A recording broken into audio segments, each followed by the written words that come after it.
Իրանում տեսնում են ինչ զարգացումներ են, ըստ էության ամեն պահի, ամեն վայրկյան նաև սպասվում է Միացյալ Նահանգների գլխավորված հասցնի Իրանին թե ոչ, Իրանի ներսում տեղի ունեցող զարգացումները ինչ ազդեցություն կունենան մեզ վրա եւ ըստ էության Իրանի դեսպանի մի պետություն, որը Հայաստանի մասով մշտապես մեղմ դիվանագիտությամբ է հանդես եկել, Իրանի դեսպանը սկանդալային հայտարարություն արեց. Հայաստանը դառնում է Իրանի դեմ ուժային կենտրոն։ Դե գիտեք, այն ինչ որ տեղի ունենում Իրանում, դա ես կարծում եմ այն արդեն երկար ժամանակ տարբեր տենց դրվագներն են, հա, մեծ, ինչպես ասում են, սերիալի։ Դա ունենում է, այսպես ասենք, ներքաղաքական իր բանը պահը, երբ ներքաղաքական, ասենք, այնտեղ բանը տաք սեզոն է բացվում, որը միշտ ունենում է նաև արտաքին միջամտություն։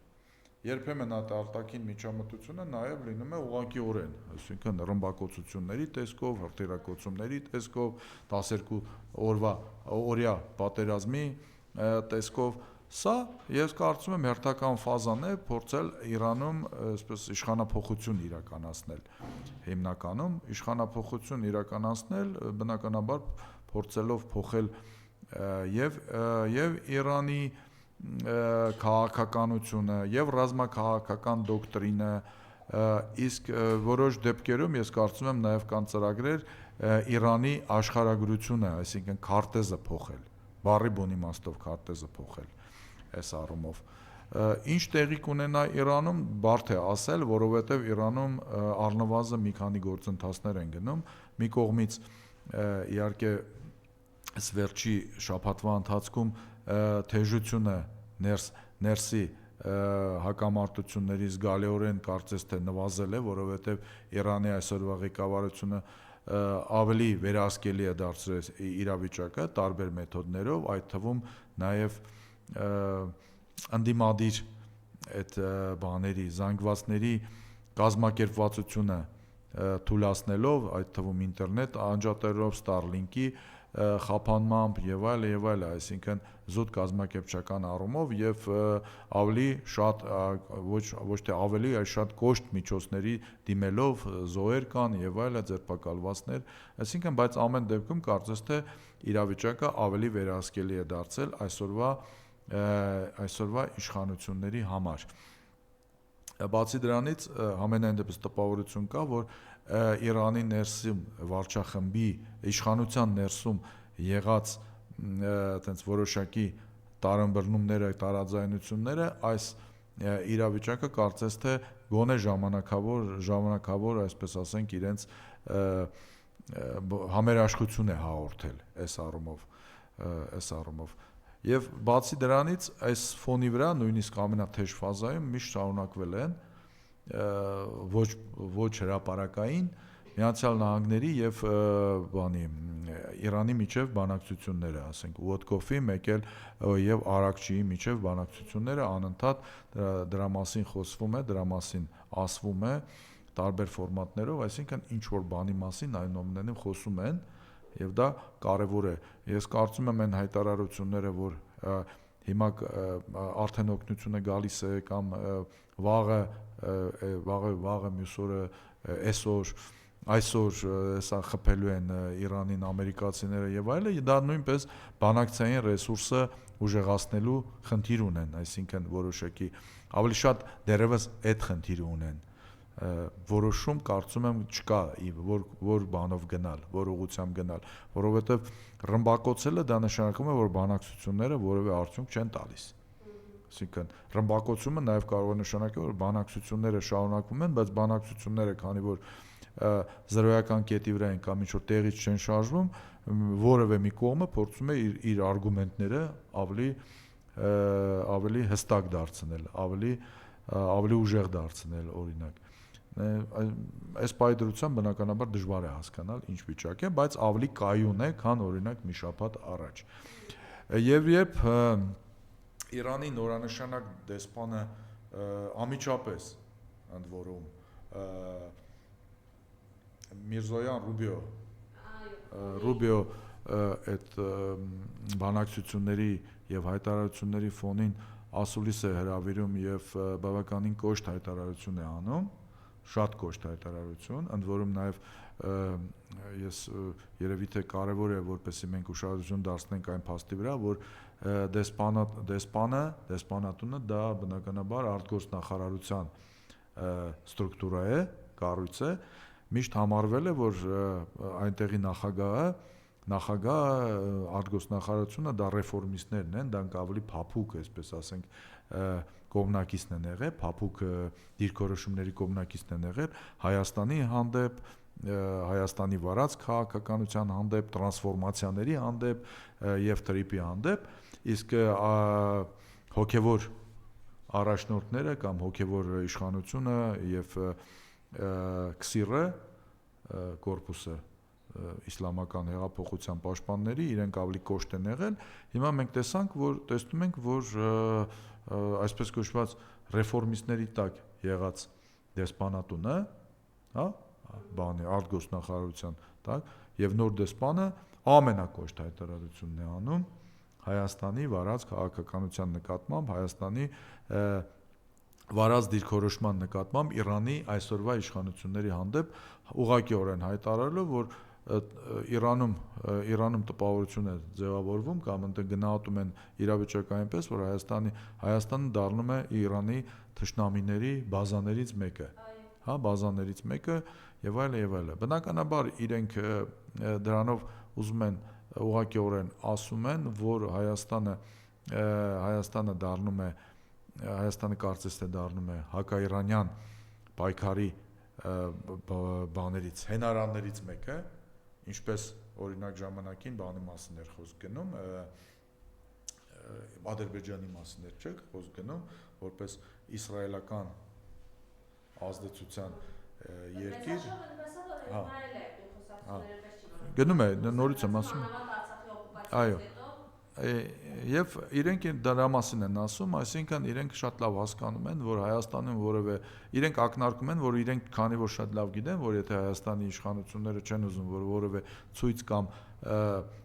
չգիտեմ դրսևորում լինի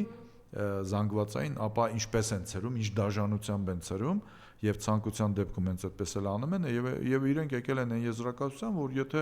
օրեր շարունակ նման ցույցեր են լինում, նման զգայուն ցույցեր են լինում այսօրվա իշխանությունների համար Իրանի դեսպանատան առջև, իրենք համարում են, որ դա ուրեմն Հայաստանը լավագույն դեպքում չմտածված աջակցություն է հայտնում հակաիրանյան դրսևորումների, հակաիրանյան իշխանական դրսևորում, այսինքն համարում են, որ իրականում Հայաստանի իշխանությունները աջակցում են այս ամեն ինչին, չցրելով, ոչինչ չանելով եւ այլն։ Եվ մեր ՆԳՆ-ի հայտարարությունը, ֆորմալ հայտարարությունը, որ իրենց ֆունկցիայի մեջ չի մտնում ցրել այդ բաները, բնականաբար լուրջ չեն ընդունում, որովհետեւ իրենք, ինչպես ասում են, իրենք ինտերնետ էլ ունեն, հեռուստատեսություն էլ ունեն, իրենք շատ լավ տեսնում են, որ երբ ընդդիմադիրների ցույցերը ուզում են ցրել, ոչ թե ցրում են, այլ բավականին կոշտ ջարդում, փշրում եւ այլն, ձերբակալում, տանում, կալանավորում, մի խոսքով, առանց սահմանների։ Դեսպանը բացտեքստով ասաց, որ մենք տեսել ենք Նիկոլ Փաշինյանի իշխանությունից դաշնություն։ Այո, ես դրա մասն էի ասում։ Եվ երկրորդը իրենք երևի թե բացահայտ հայտարարեցին, որ Հայաստանի իշխանություններին չի հաջողվել փարատել Իրանի իշխանությունների կասկածները, մտահոգությունները կապված տրիպի հետ կամ ինչպես Ադրբեջանն ու Թուրքիայում են ասում, որ տրիպը դա նույն բանը Զանգեզուրի միջանցքն է, ուղղակի անունը տրիպ է, այդ ծրագրի հետ կապված։ Իրենք ուղղակիորեն ասում են, որ ըստ էության Հայաստանը իրենց սահման բերել է իրենց հակառակորդներին, եթե Ադրբեջանում հիմնականում դա իսրայելական բաներն են, իսրայելական բազա է դարել, որտեղ նույնիսկ 12-րդ պատերազմի ժամանակ ուրեմն որոշ ըստ համենայն դեպս ինֆորմացիաների, որոնք կան մամուլում, թռնում էին ինքնաթիռներ, ռմբակոծիչներ կամ ինչ որ ուրիշ բաներ թռնում, ապա Հայաստանում իրենք բերում են ամերիկացիներին, որոնք փաստացի այդտեղ տնտեսական գործունեության քողի տակ կարող են այլ գործունեություն անել, այսպես ասենք, թե սարքավորումներով, թե այլ բաներով։ Այսինքն ուղղակիորեն ասում են, որ տրիպը եւ կամ Զանգեզուրի միջանցքը, թրիփ, որը որ ըստ ադրբեջանցիների հավասար է եւ թուրքերի հավասար է Զանգեզուրի միջանցքի, իրենց համար անընդունելի է եւ դա դիտարկում են որպես Հայաստանի կողմից նույնպես ոչ բարեկամական, ոչ հեռատես քայլ, որը որ կարող է Իրանի անվտանգությանը վնաս տալ, լուրջ վնաս տալ։ Հարցնում եք նաև ինչի դա կարող է բերել, դա իհարկե կախված է շատ սցենարներից, այսինքն եթե ամեն դեպքում Հայաստանի պես երկրի համար շատ կարևոր է կայուն Իրանը, կայուն հարևանը, որովհետև նախ եւ առաջ չասեմ, հերթով չասեմ, ուղղակի ասեմ։ Պատկերացնում ենք, եթե այնտեղ անկայունությունը շարունակվում է, դա բնականաբար բերելու է նրան, որ այն շրջաններից, որոնք մոտ են Հայաստանի սահմանին, իսկ այնտեղ մոտորապես որոշ գնահատականներով 15 միլիոնից ոչ պակաս մարդ է ապրում, մի հատվածը ուղղակի փախնելով ամեն ինչից, օրինակ հարվածներից կամ բռնություններից, փախնելու է ջարդելով սահմանը, չնայելով ոչ մեկին, մտնելու է Հայաստան, ասենք։ Պատկերացրեք Հայաստանում, եթե նույնիսկ 100-200 հազար դրանցից մարդ մտնի, դա արդեն Հայաստանի համար լուրջ կոլապս է բոլոր առումներով։ Երկրորդը, Հայաստանը իր առևտրաշրջանառության 30%-ը Իրանի սահմանով է անցնում։ Ընդ որում Իրանի դա այդ ապրանքաշրջանառության մեջ ճնշող մեծամասնությունը, ճնշող տոկոսը դա Իրանի ներմուծումն է։ Իսկ ներմուծումը դա նշանակում է էներգակիրներ, դա նշանակում է սննդամթերք եւ այլը, այսինքն շինանյութ, այսինքն դա նշանակում է մենք ռեալ գոնե որոշ ժամանակով խնդրեմ ենք ունենում սահմանային առևտրի հետ, սահմանով առևտրի հետ, Իրանի հետ։ Դա նշանակում է եւս մեկ ճանապարհ փակվում է, հա, եւս մեկ սահման փակվում է։ Մյուս խնդիրը, որ կարող է լինել, Հայաստանը լավ թե վատ Հնդկաստանից ինչ որ զենք է ստանում։ Զենքը գալիս է տրանզիտով Իրանով։ Դա ոնց է լինելու, այսինքն դա այդ ճանապարհներ կարող է փակվի։ Եվ եւս մի բանի մասին, դա եթե Իրանում հաջողվում է Իրանում փոխել իշխանությունը այս կամ այն եղանակով, շատ հավանական է, որ ինչպես հիմա ընդունված է աշխարհում, Իրանը մասնատման առաջ է կանգնելու ընդհանուր առմամբ։ Եթե նույնիսկ չմասնատվի զուտ ֆորմալ առումով, տեղի կունենա մոտորապես այն, ինչ որ հիմա էլ գոյություն ունի Սիրիայում, այսինքն իրականում սեգմենտավորված ինչ որ բաներ են լինելու, հատվածներ, որտեղ տարբեր գեոքաղաքական ուժեր իրենց ազդեցությունն են ունենալու եւ Հայաստանը իդեմս Իրանի կստանա ոչ թե Իրան հարևան, այլ հյուսիսային Ադրբեջան հարևան։ Եվս մեկ Ադրբեջան հարևան կունենանք, հյուսիսային Ադրբեջան տեսքով։ Դա կլինի պետական սահման հյուսիսային Ադրբեջանի հետ, թե ֆորմալ պետական սահման Իրանի հետ, բայց իրականում հյուսիսային Ադրբեջանի հետ, դա այլ բան է։ Այսինքն մենք այդ դեպքում եւս մեկ այսպես ասեմ, ոչ այնքան մեղմ ասած բարեկամ սահման կունենանք այս առումով։ Այսպես որ երբ դեսպանը ասում է, որ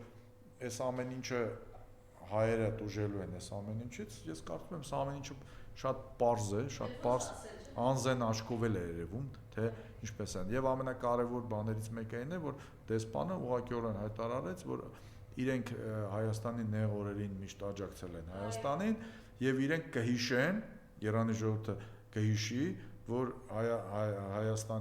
Հայաստանը ինչպես է իրեն պահել Իրանի նեղ օրվանը։ Դա ապագայի համար վատ մեսեջ է, ընդ որում նույնիսկ եթե Հայաստանի իշխանությունները փոխվեն, Հայաստանում իշխանությունները փոխվեն։